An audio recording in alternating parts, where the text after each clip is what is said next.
Radical democracy was articulated by Ernesto Laclau and Chantal Mouffe in their book Hegemony and Socialist Strategy, Towards a Radical Democratic Politics, written in 1985. They argue that social movements which attempt to create social and political change need a strategy which challenges neoliberal and neoconservative concepts of democracy. This strategy is to expand the liberal definition of democracy, based on freedom and equality, to include difference. Radical democracy means the root of democracy.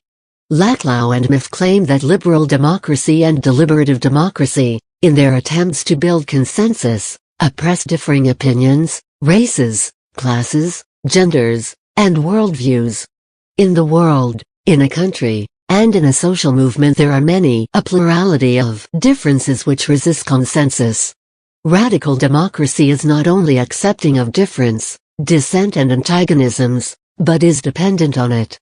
Laclau and Mouffe argue based on the assumption that there are oppressive power relations that exist in society and that those oppressive relations should be made visible, renegotiated and altered.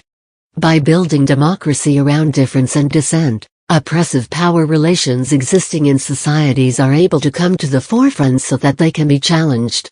In other contexts, radical democracy is a term used to refer to the post-Marxist perspectives of Italian radicalism, especially Paolo Virno. Since Laclau and Mouffe argued for a radical democracy, many other theorists and practitioners have adapted and changed the term. For example, Bell Hooks and Henry Giroux have all written about education for a radical democracy. Paulo Freire's work, although initiated decades before Laclau and Mouffe, can also be read through similar lenses.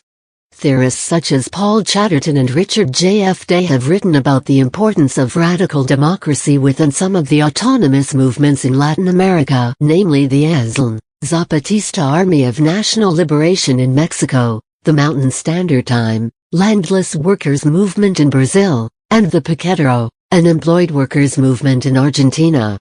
Because of radical democracy's focus on difference, and challenging oppressive power relations, it has been seen as conducive to post-colonial theory and decolonization.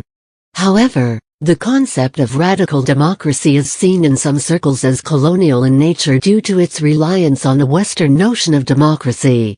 Also, radical democracy challenges consensus decision-making processes which are essential to many indigenous governing practices.